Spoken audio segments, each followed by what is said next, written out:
welcome to this episode of How to Really Run a City, our deep dive into the mystery and mastery of big city leadership, brought to you by the generous folks at Diversified Search, the nation's only female-founded and female-led executive search firm, and our friends at Comcast NBC Universal.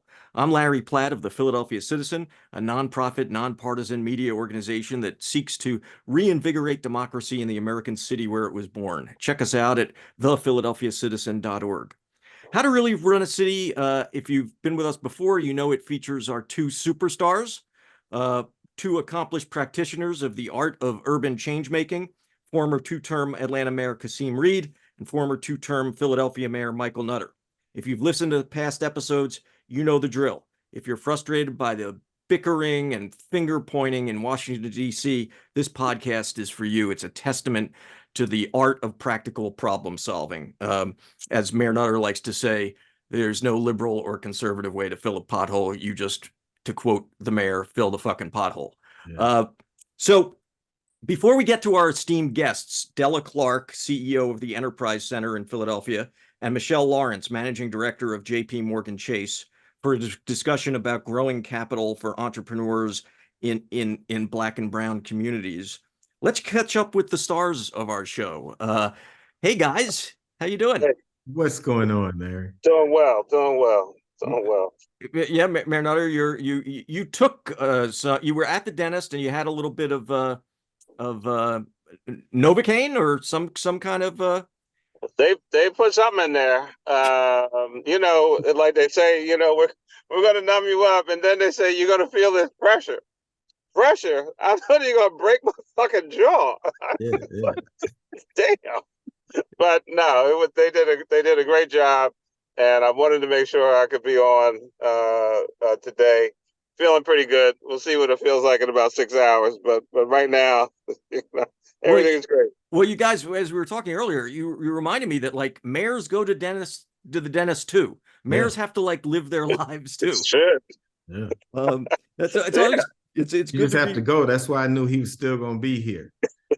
If he didn't bleed out, he was going to be on this show today.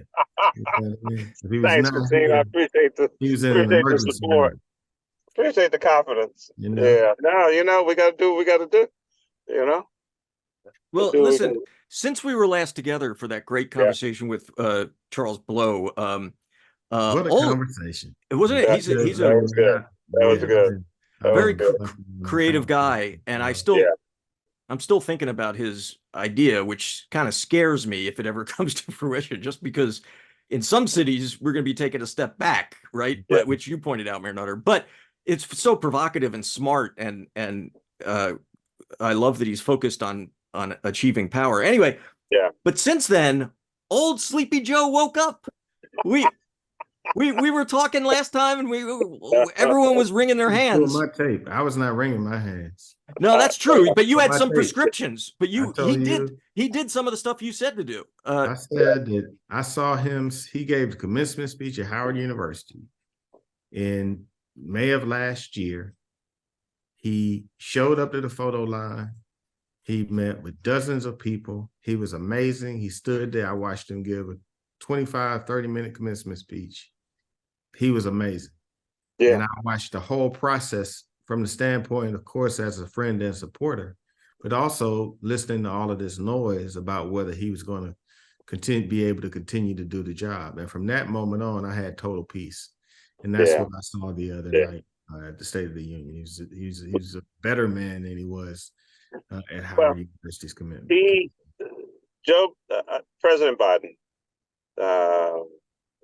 in other settings, we're often able to say Joe Biden, but President Biden, I think for most of his career, has generally been underestimated.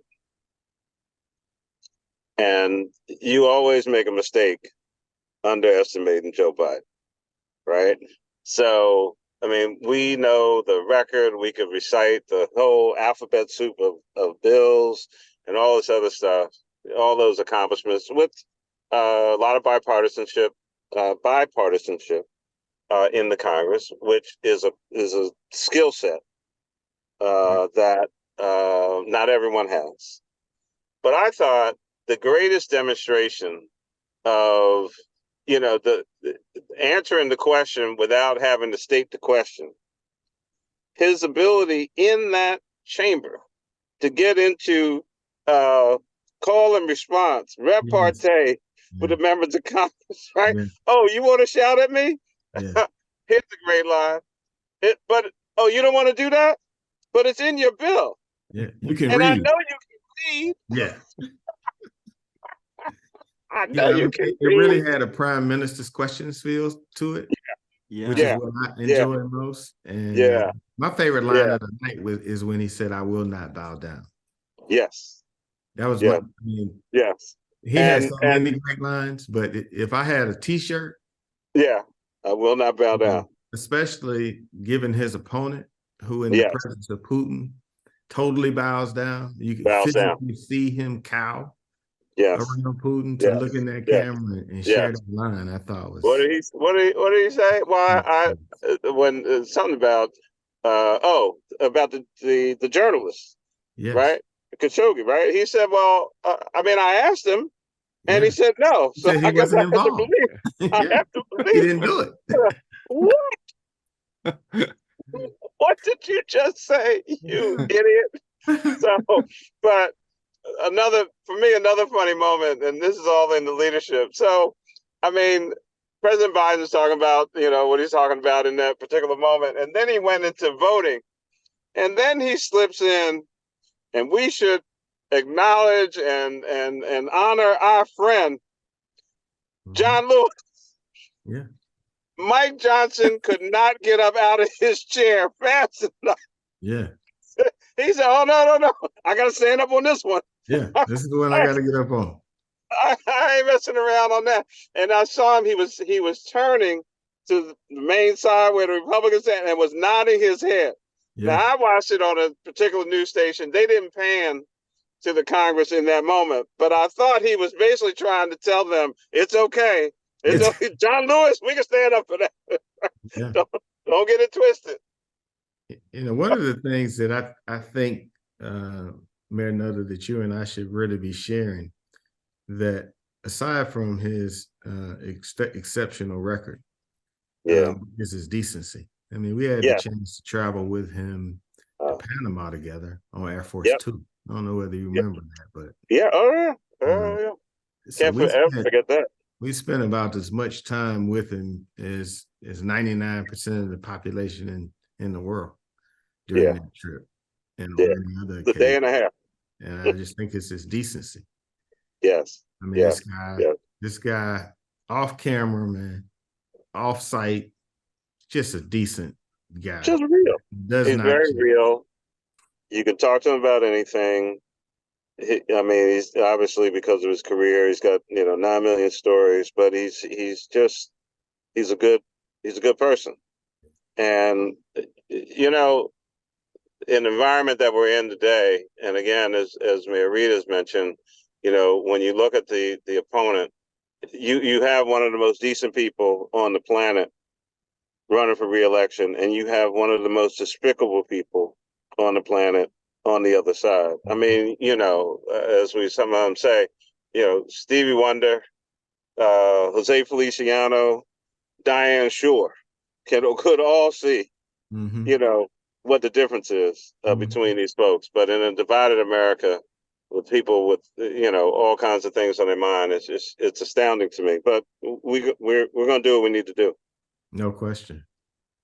Yeah, I thought of you guys because when we last were together, I don't mean to say we were worried about, but we were worried about the politics. There was a lot about the and did you come away reinvigorated about the prospects? Because we were talking about turnout being such a particularly in the Black community, such an impediment so far in the polls. Well, I think the conversation is going to be so relevant because Michael and I are from Pennsylvania and Georgia. Yeah. And so we're going to be in the thick of everything that's occurring over the next 245 days and be able to see it. No question. In a way, with some sensitivity to what it takes to win those states. Yeah. But he's going to win Georgia. Short answer to your question, Larry. Certainly invigorated, reinvigorated, but at the same time, as Kasim mentions, the 245 days. I mean, we have work to do. Yeah. Pennsylvania, our state color really should be purple. Um, and we just can't take anything for granted, whether in Philly or Pittsburgh, Erie, up through the Lehigh Valley, all of those places, Center County. So we still have some work to do. But it is exciting to have someone who is accomplished, a good and decent person, and a fighter who is ready to engage. People talked about, well, that was a very political speech for a State of the Union. Well, a lot of things have changed. And anything less than that kind of speech in this environment with that other person on the other side, I think would have been inappropriate. Yeah, you'd be in denial. We are where we are, and as Marvin Gaye said, let's get it on. That's right. I mean, says a crowd that gave Rush Limbaugh the Presidential Medal of Freedom during the State of the Union. I mean, right. Oh, right. Good point. Kidding me? You're talking about a political talk? Yeah. Yeah. That's a great point.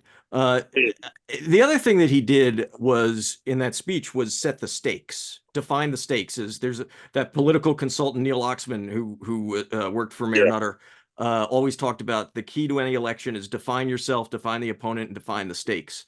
And it seemed like he defined the stakes. And it made me think to ask you guys, what are the stakes for cities in this election?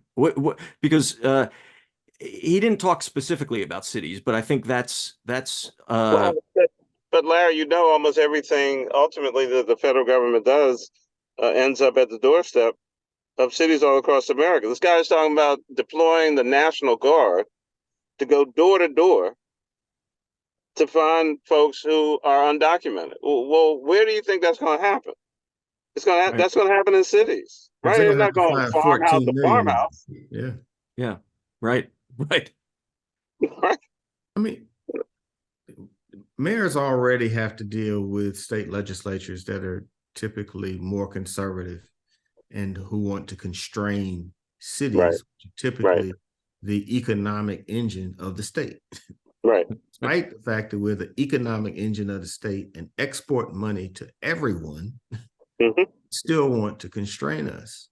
Right. So if you have a president like Donald Trump, they will allow the states to be totally unconstrained. And what you'll see is resources that should be going to cities, to population centers, as we move towards 70, 72, 75% of the population being in cities, it will be constrained and states will simply hold it. And whether the Congress passes legislation or appropriates resources or not, the state can just hold it and ignore the federal government if they want to. Yes. And if you have a president who acquiesces to that, not only acquiesces it, supports it in message, encourages it. I mean, you're talking about real consequences for people, for the majority of the population who happen to live in cities across the United States, whether they're in the Midwest, the West Coast, the South, the Northeast. Yeah. That's what that really is the sum and substance of what this election is about. The nature of the relationship. Again, Mayor Reed knows, we served under and with President Obama. I mean, that relationship with cities all across America, mayors, small, medium, large cities and towns, was unprecedented at the time. And President Biden has doubled down on that. Without question. Secretary of Transportation was just here the other day, Secretary Buttigieg, on the talking about the Martin Luther King Drive bridge that they're helping to fund. I mean, you can look and see the result of President Biden, Vice President Harris's administration, and the impact that it has on cities all across the United States of America. The President Biden, speaking to that, also said, and that's in the State of the Union, that he called out the many Republicans who are going to press conferences about the money that they didn't vote for. Yes, the same For thing they did showing with up. President Obama. They Huh? did the same thing during the American Recovery and Reinvestment Act. No question. Didn't put up one vote. Not one person in the House voted for that. 3 Republicans in the Senate, and steady going to press conferences. I mean, there's no depth to their hypocrisy. Well, I tell you, when you're in a Democrat in a red state, you really just have to remember the Crimson Tide movie starring Yes. Denzel Washington. No question. The president is your countermeasure. So you can tell the governor, I mean, you know, you might have the upper hand, but I'm gonna get a shot off. And I guarantee you, it's gonna be I'm gonna bad get for both one. of us. I'm gonna get one. Walk me That's through a good that. one. Walk me through that. How does that? In Crimson Tide, remember in Crimson Tide, when they were pursuing the Akula fired on them, and then they got one and fired one off and got the Akula, but they got hit too. Yeah. The point of the message is bad for both. Yes. So if you got a Republican governor, right, and they're being hostile towards the mayor of a city, and the mayor of a city is close to the president of the United States, you're gonna get one off too, and it's gonna be bad for all of us. Right. Certainly when President Obama was president, and I think that theme of countermeasure is being continued with President Biden, because Republicans and Democrats get elected to get stuff done. And so you get these big jobs to do things that you otherwise could not do. And so in order to get things done, states need the federal government. Right. So why would a governor spend their time messing with a mayor who has a relationship with the president of the United States? Yep.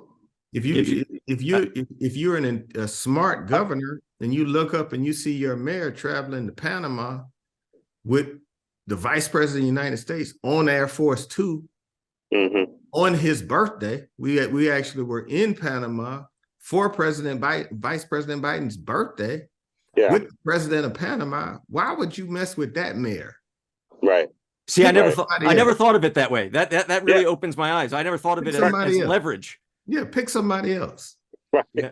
I mean, during my time, we were working on deepening the port of Savannah, Georgia, which you needed 101 federal approvals. Now, I didn't have a hostile relationship with my governor at all. That wasn't my experience. But we enjoyed a respectful relationship because there was mutuality. Right. Yeah. So and we were working on further dredging the Delaware. Yeah. Right. Yeah. That's really interesting. For any politicians out there, anybody that's getting ready to run, spend a quality Saturday watching Crimson Tide, and just remember countermeasures. What is it worth to you? You really do. It really is a chess game to you. You really do. He's a strategist. Larry, he's a strategist. Yeah. He's a strategist. I talked about Mayor Reed. I spoke at the new mayor school back in December up at Harvard. I told them Mayor Reed had birthdays, anniversaries, the kids' birthdays, know when you got your first job. I mean, he's got a, remember what you call, I would include your child in a layoff. He got a binder. Mayor Reed had a binder.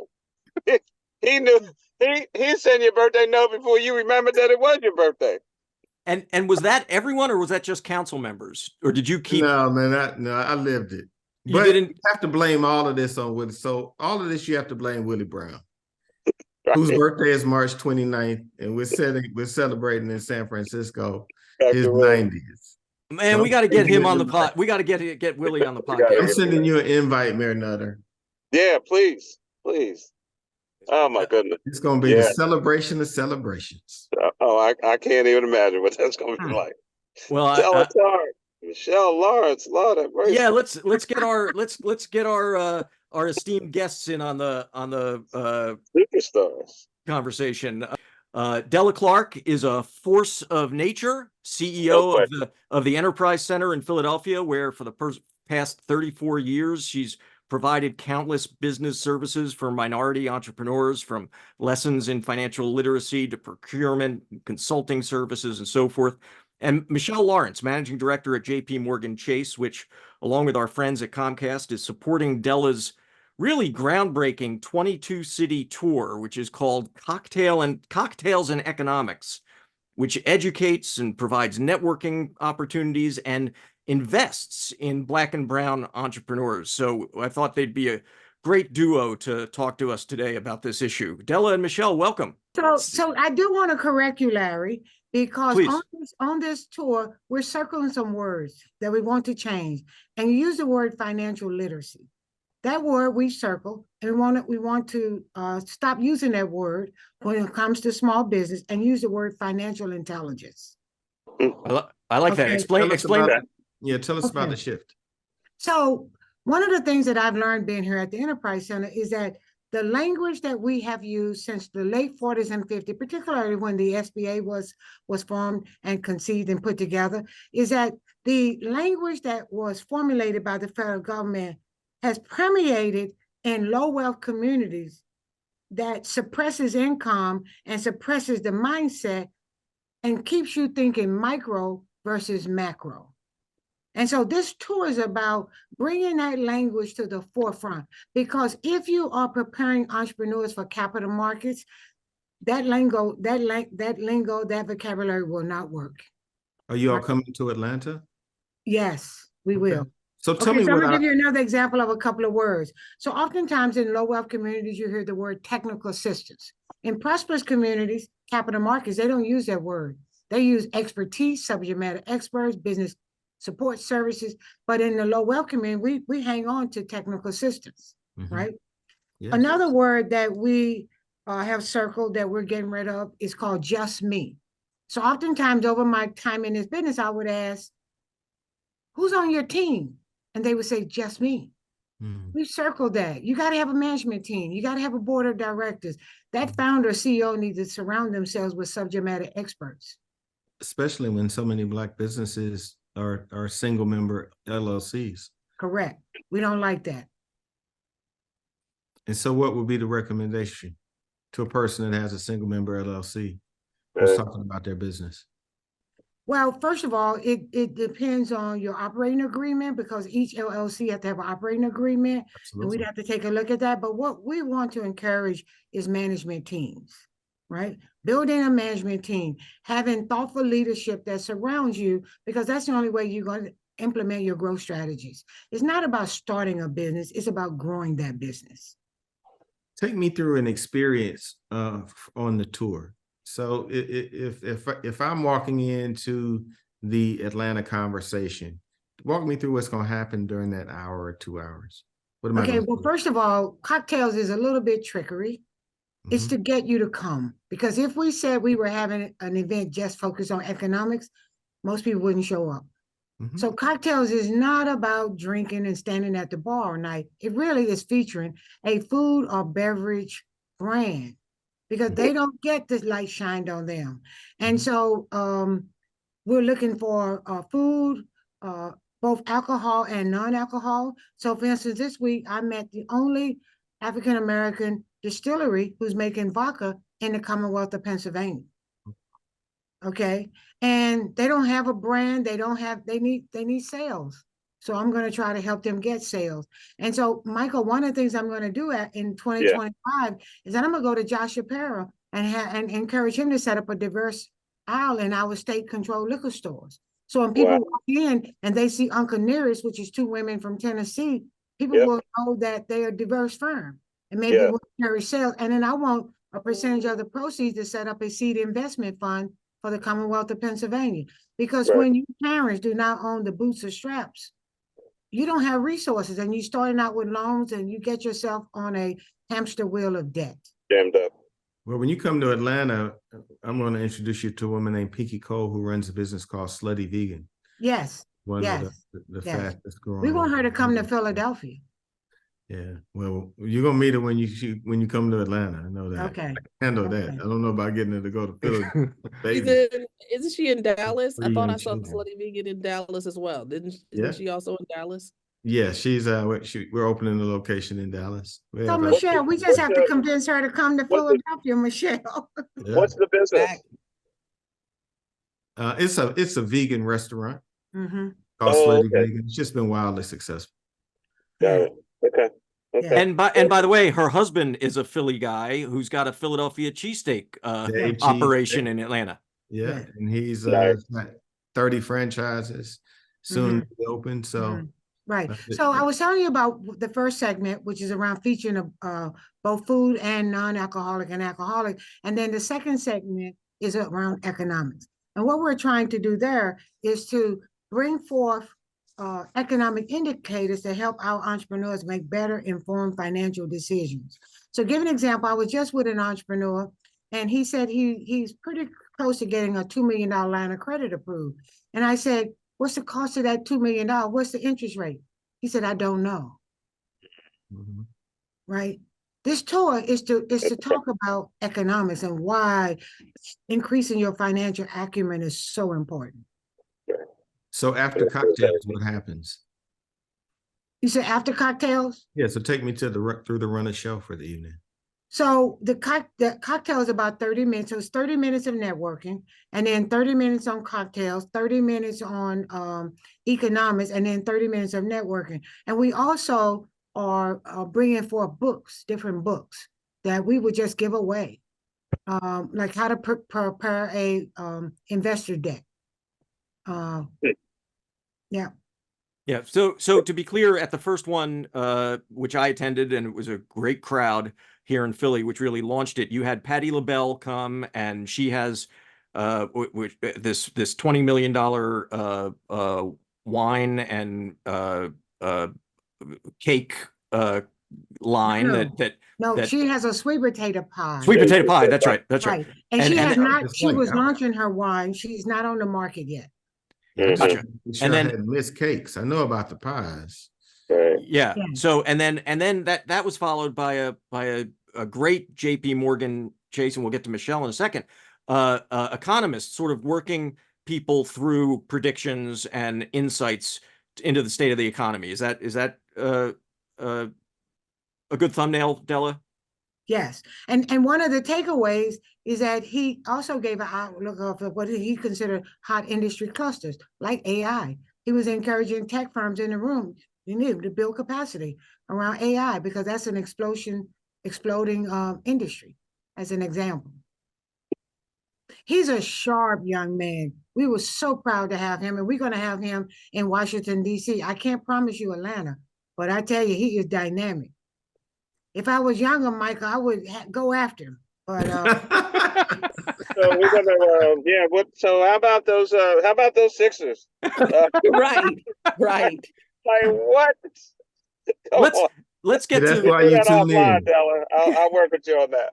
yeah, that's right. let's get to Michele. By the way, correct me if I'm wrong. I think that economist's name was it Jared Jackson? Jordan Jackson. Jordan Jackson. He was very good. Great presentation. Very good. Very good. And when Patti LaBelle hugged him, he said, "Oh, my mama's going to be doing some crying tonight," which was great. Broke up the room. Michele, why is this important? Why is Chase, JP Morgan Chase, so excited about this? And frankly, what I'm interested in, and I think what these guys are interested in, is this issue of growing Black and brown businesses. And so is that what drew you to support this, in addition to the persuasive talents of Della Clarke? Well, you can't leave out the persuasive talents of Della Clarke. You have to actually leave, right, Mayor Nutter? You just can't ignore that. You ain't walking away from that. But beyond that, you also can't deny her expertise. And the expertise that she brings to the table is, what do you do to cultivate and to bring small businesses through the evolution of growing? And so, just hearing her talk about her various tiers of growth and her shift from we're not going to be just technical services, but patient capital. So we've had conversations with Della since we entered into the market in 2018. And like Della, we also focused on a language change. Mayor Nutter will laugh because we were all about financial literacy, right? And then once I got here, the more we began looking at what we really wanted to accomplish, it was financial health for us. We wanted people to look at their finances no differently than they looked at their medical health, their physical health, their mental health. And so the perspective was you need to invest in your financial health. And part of what we're going to do around that is from an education component. It is also are we going to be intentional with seeding and funding small businesses? So yes, when Della approached us and said, hey, we have an opportunity here, we already were coaching and developing small businesses for 6 months at a time, whether they banked with us or not. So this was not built on a banking relationship, and it was teaching them, okay, here's how you get access. Not only did we teach them how to get access, we also looked at the CDFIs that we were funding and would direct them. You may not qualify with us, but you should go and take a look at this CDFI who can get you funding, or you should take a look at this opportunity. And so we actually help them get those types of loans that they may not have traditionally gotten with us. And then the goal is, hey, we're going to keep coaching you until you qualify for a traditional banking opportunity. And more importantly, what we saw with Della is, okay, well, is there a way in which we can stop giving 50,000 and start talking about, $1 million? Is there a way in which we can, get them beyond, I can make payroll to here's how I expand my business? And so that's why we doubled down with this tour. Because as we started doing the economic trajectories and forecasting, she said, this is what they're missing. This is the piece of the pie. And quite frankly, when those kind of things get identified, where we have tools and resources and expertise, we were like, not only are we going to write the check, but we're going to find ways to bring our own economists to the table to help facilitate these things. So it wasn't just a check writing opportunity, but it was what other resources do we have in-house to support this? Right. Michele, this is Kasim Reed from Atlanta. Can you give me some insight into what you see that has been different about JP Morgan Chase in terms of how they've continued to honor their $30 billion commitment? I've seen so many important companies that made commitments around George Floyd's murder that really moved away and didn't continue to push. I think that you all have been signal senders to everybody else and not done. Can you talk to us about what you've seen as a person who's involved in that and why you all are different? Yes. I've been in this business 35 years. And to have a CEO who puts a stake in the ground and an operating committee that says, this is what we're doing and we're not backing off of it. Whatever language changes they're trying to make us, we know what the right thing is. And so we're setting out to do the right thing. And in fact, most recently, you probably heard our CEO say, we no longer have a 5-year commitment. It's over. It's ongoing.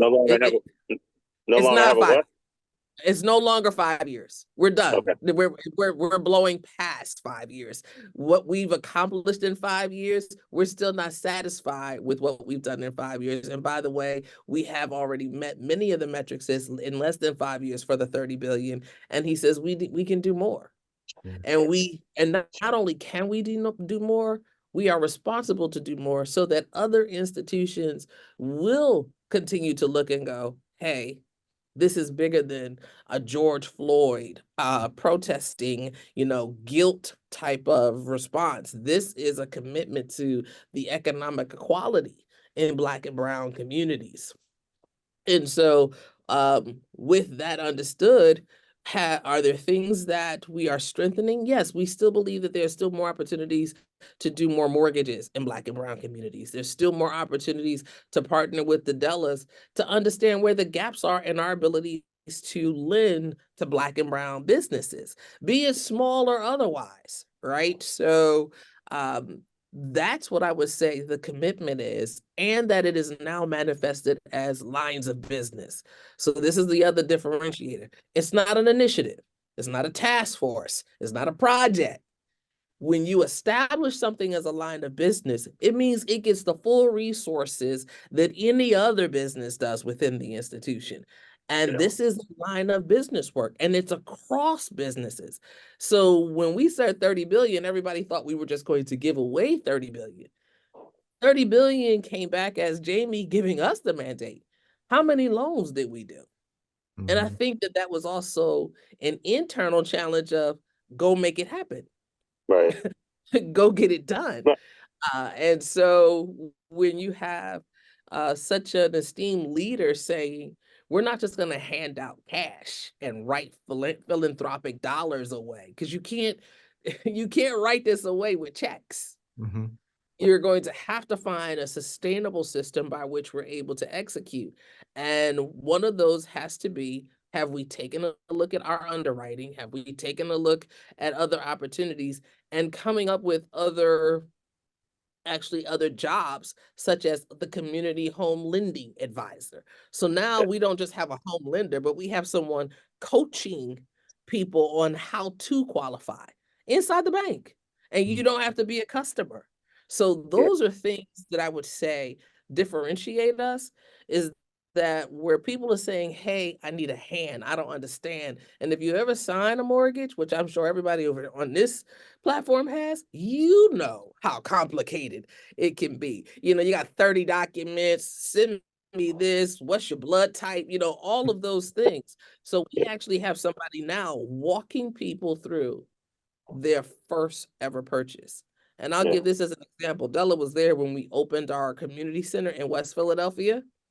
The young man grew up in that Tell him house. where the corridor is, so that Mr. Nutter can hear this corridor, the most famous corridor in Philadelphia. 52nd Street. 52nd Street. Yes. Hey, the Strip. So he was there. This young man grew up in this house for 23 years. His family never owned it. We actually sat him with one of our community home lending advisors. And today actually, it's been a year and a half ago, but he now owns that home that he grew up in because we walked him through the process. And what was most touching when he was telling the story is his son was able to look at him and say, no, Dad, this is my house too. And he's like, son, it's not your house, it's my house. He's like, no, my name is Junior, which means my name is on the mortgage too, right? And just think about, how that changes a dynamic. Yes. Right? Just think about what's the point him of pride? growing up. Yeah. He grew up not even ever thinking he would own a home, to his son laying claim to a home. Right. That's what this work is about. Yeah. Larry, I'm compelled to say, and with full disclosure, and Larry, you're aware, and Della, you're aware here in Philly. So my wife and I started working on this effort a bunch of years ago called the Partnership for Social and Economic Mobility. JP Morgan Chase is a supporter, it's a funder of that effort. So that's the full disclosure. But stepping back, and it goes directly to Mayor Reed's question. I don't think that there is another national, international leader in America who has been more consistent, more out front, and calling things for what they are than Jamie Dimon. I agree. And I'm sure some days, whether it's the folks over in the public relations side of the house or the investor relations side of the house, from time to time, we know as leaders sometimes we say what's on our mind.